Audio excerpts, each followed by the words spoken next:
Alright, hey there, Prox Gaming Crew, and this is Proxify here, and welcome back to another episode of the Ocarina of Time Let's Play. And if you did miss out during the last one, well, we just got with Zelda's letter, and now we're gonna go and start reaching our way into where the Death Mountain Trail and also where the Goron City is going to be. But however, what we are going to be doing within the very first part of this episode before heading on into our way back to Kakariko Village is that what we are going to be doing is that we're going to go and take a little bit of a detour into another area that we're not going to go and really fully explore just yet, since we can't really go and do too much about it for right now. But we are going to go and buy ourselves with the key mask over here, over at where the Happy Mask Salesman is going to be. But however, once we go and get on out of this way for right now, we're going to go and start reaching our way into where the Gerudo Desert is going to be. That is the next area that is going to be somewhat that we are going to do some exploration around with our time from here. Now, there is going to be two certain pieces of heart that we can go and pick up, and I am going to do this early in the game just so that I can at least have a little bit of some extra hearts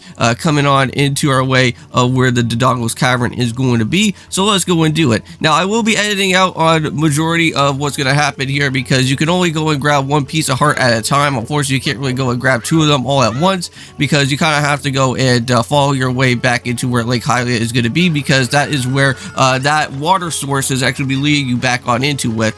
Once we go and start heading on into where that waterfall is actually be located around over here at the Gerudo Desert. Now, there is a little bit of a hidden hole somewhere around within the wall. You should be able to go and hopefully see it. It's like a very small little tiny little gap, but once you kind of just like start moving a little bit more into the water, you should be able to hopefully go and see it here. And just kind of adjust your perception a little bit while trying to hound into this way. Because I remember back when I first played through this game the first time around, my depth perception was not good at all. And I remember I kind of missed it like just by like a few inches before. And I got like really upset with myself just because like I was just like right there, right on the money, and I completely missed it.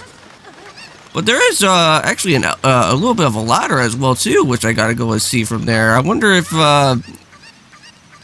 I think with that ladder alone, I think it actually just takes you down here into this particular way, where there is going to be another one of those little hidden sandy areas here for where you can actually go and kind of place down any of your special magic seeds that you can go and use. And I believe that should normally actually go and take you into that heart piece anyways, without having to use the Kuko strategy. But anyways, we're going to go and use the Kuko here once again, and this time around we're going to head on into the other destination. Now, there is also another heart piece that's just right down over here. You should be able to go and see that there is a crate that's just kind of just chilling around in the corner, and just kind of drop your Kuko somewhere and just kind of roll on into this roll on into the crate, but hopefully don't injure yourself in the process. But do it like that, and you should be able to just go and pick it up right away. I just love how the fact is that I have like the little key mask that I have on the lake right now, and we can just go and pick up with the certain pieces of heart with the actual mask alongside with us. Yeah, you can actually go and bring a mask with you, I believe, even into a Dodongo's Cavern or any type of dungeon for that matter, and you can actually take it around with you. Now, the sad thing is, though, is that every time that you walk through a destination, your mask will always go and gets like taken off from you, and then you have to re-put it back on later. But I'm going to go and try to use the key mask for a little bit within the Dodongo's Cavern before I go and actually take that mask over back to where that soldier is going to be. Even though that guy was being a little bit of an a-hole, I have to say, with just him alone, trying to tell us that that we're not really worthy to go and try to save the world or whatnot. So I'm going to make sure that he's not going to get his mask for a little while and just kind of tell him off a little bit. But you know what? Around over here, though, is that unfortunately we can't really get ourselves with the bonfires just yet. We don't really have the Goron bracelet, but we are going to go and take a little bit of a area down over here in the Goron City, and we're going to go and open up the way to where Daruina is going to happen. Now, unfortunately, we don't really have the song at this point in time, so we will be editing off here a little bit throughout this way for right now. But we are going to do one thing, since we are directly here into this area for now, and that is going to be doing a little bit of a fire torch puzzle. And this is just going to be just opening up the way for the Goron vase for once we actually get ourselves with the other piece of heart, because there is a piece of heart located right on into this way that we have to go and make sure to go ahead and do. Now, funny thing is that every time that whenever this Goron vase spins around, Link also spins around in the same exact destination as well, too. I don't know why. It's just a thing that always happens within this game. I think even in the Ocarina of Time 3DS game also still does it. But here, welcome to the forest meadow. I just kind of wanted to just edit out a whole bunch of stuff just so that since we already kind of went and did a little bit of some things around within our way of the Lost Woods, we could just go and just jump right into here for right now. But normally, Goron will actually go and talk to you within the actual Lost Woods, and I don't really want to go and show that off to you guys because Goron has literally been really annoying so far, just with us being young Link all the time and having us to go and for him to go and tell us everything that's going on right now. Like, that dude is like basically just like the same as that type of annoying owl that will literally show up in Link's Awakening every time. Just goes and tells you random stuff that you don't really need to know since we already went and played through the game a little bit. Or since we already know what the controls are about with Legend of Zelda games anyways. Now here as young Link within this area, for us to go and head on into the Forest Temple, is that there's going to be a lot of Deku scrubs, and this area is like somewhat avoidable that you can kind of dodge around with all the Deku nuts. Unfortunately, this way though is that you can't really go and dodge around out there because unfortunately you just kind of have to just take the hits though, because like there's just so many of them just around within that just one particular area. But once we actually do go and become like adult Link at some point around over here, then this is where things are going to get a little bit more annoying heading on into the Forest Temple, because once that happens, you're going to be seeing some of those big moblins or whatever that's going to be around over here, right? I think that's what they're known as. They're like some sort of giant type of dudes that are going to be kind of running around within this way. And unfortunately, you can't really go, well, I think you can actually go and attack them, but it's like really hard to go and do because like since they have like those spears, they can literally go and poke you like right at the very beginning of the get-go. But yes, so now we're going to go and learn ourselves with the brand new Saria song, and we already know how the song kind of goes for a little bit since we've been kind of hearing it so far throughout most of the time that was going on within our way into where the Forest Temple is going to be at. You know, unfortunately, since we don't really have the hook shot at this point in the given time, we can't really go and do anything within the Forest Temple for right now at the moment, but we will be heading back to here soon. But at least it's pretty nice that we get to go and kind of see this here for a little bit, with just being us here being young Link for now.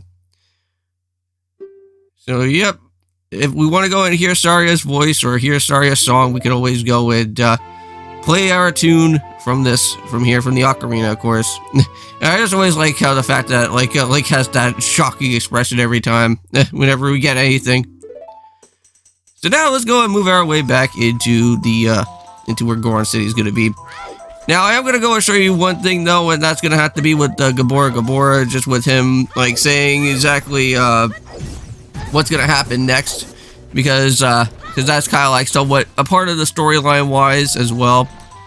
Like, I'm not going to show, like, every single time whenever this annoying owl literally has to go and show up, but this is one of these many few times where I will actually have to go and show out a little bit of what the cutscene is going to have to be, just so that we can actually get the proper dialogue for what's going to happen here.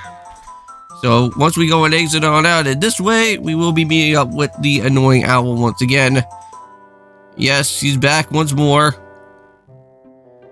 Yes, we just learned a new Ocarina song. And all that he's going to literally go and tell us is that, oh, well, once you learn this brand new song, you can always go and check around within your subscreen menu. And it's like, I already know about that already, man. But now since we went and learned about that, we have to go and head on our way back to where the Goron place is going to be now, right? Now, around over here in the Lost Woods, there is a secret way that you can go back to Goron City. It's just that right now, currently at this given point in time, is that we do not have any bombs right now. We don't really have a bomb bag with us, and we don't really have anything to go and blow up with the rocks within our way within that secret passage. So we kind of have to wait a little bit for another time until we go and get ourselves with that detour way for us to go and head on into with. Now, I'm not going to really go and really get myself all into gear about with Daruina right away. I believe you can actually go and talk to him and get like extra other different type of dialogue that happens within here. But for right now, all that we need to go and really do is just worry about getting with Saria's song here, playing it, and then being ready to being able to go and play this and then get his groove on, it looks like, with Daruina, so that he doesn't have to be depressed anymore, right?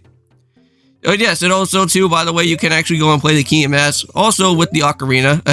Kind of just want to just do a little bit of some flavor out here with the Ocarina, because I know that have a little bit of a better personality, I guess, within our time of this game. Without because like I know that like if you just don't have like the actual mask, it just kind of just feels just like a normal the normal type of game way.